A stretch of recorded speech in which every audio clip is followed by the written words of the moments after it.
Hello, welcome back to Retro Rats, and today my boss tells me we are working on a Rover 214 and I'll show you what we're doing. Come join us.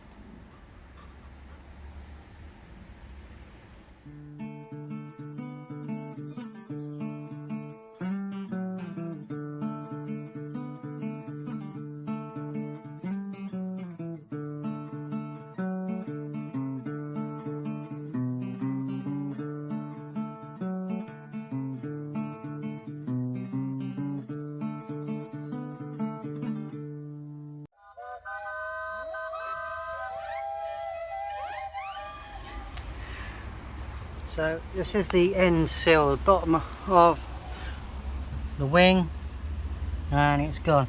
The actual end of the sill is okay. The outer sill isn't too bad, but it's a little bit crusty on the edges. So today I'm just primarily looking to replace this closed gap. So I've got that ready and that ready. Going to get the wheel off, going to remove some of this plastic trim, and then we'll assess what we can do.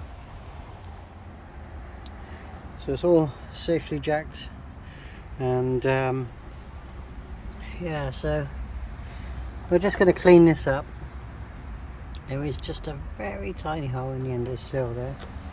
We're going to clean the bottom of the sill up just where it joins, where that damp line is, because that's where it's going to have any weaknesses. We've got to check that and make a template on this. So the next job is for me to start unscrewing this plastic trim and get that out of the way.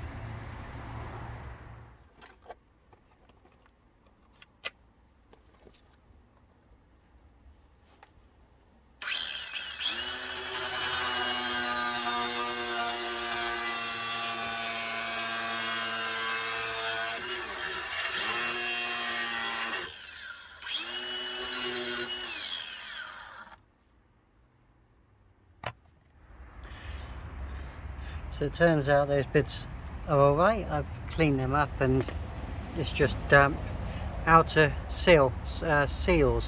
So just going to clean them up and give them a touch of paint. There's no corrosion there. Coming back to this one, I've now cut across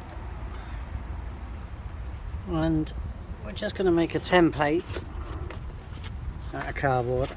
Always make your template out of cardboard. It's a bit damp, it's been kicking around the workshop, but it'll do the job for today. So here's the template. So you've got a bit that can go up behind there.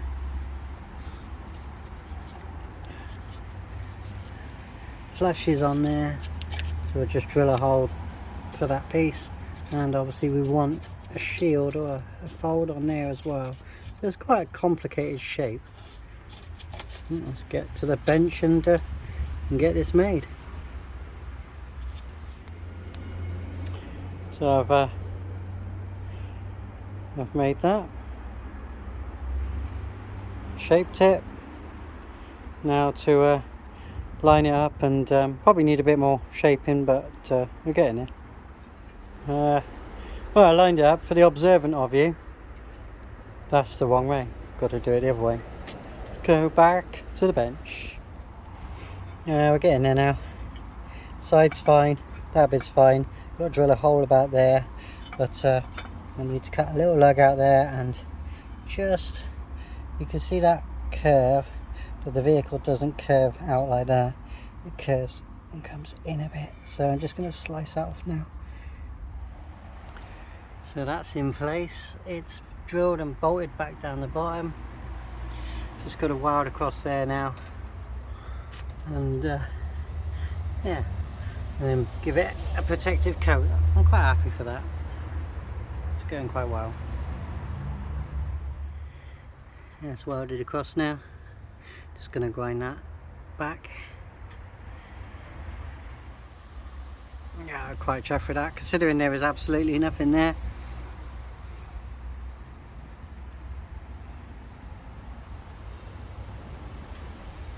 Just going to tidy up a bit more, put the plastic back, give it a bit of a paint. Job done. Just got a little hole in the outer sill there to deal with, and this side's good for MOT. Yeah, pretty pleased with that.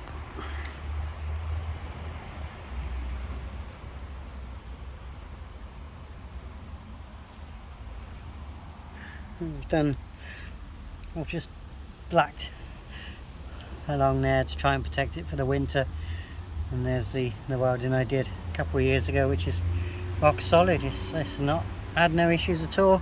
So just black that just to protect it from the salt against the winter, and I've protected the edge of the sill. I've painted inside as well just in case any moisture sits there. So yeah, I'm gonna, obviously this is Tempest Grey. I'm gonna sand that down and get some Tempest Grey to coat that, recoat along there. There's a couple of patches on the doors, so when I get a couple of cans of Tempest Grey on a nice warm day, yeah, to cover it over. But yeah, considering there was nothing there, it's all bolted in. I have covered the bolt, but I don't intend to undo it again. If I do, I could chisel it off. Yeah, I'm quite pleased with that.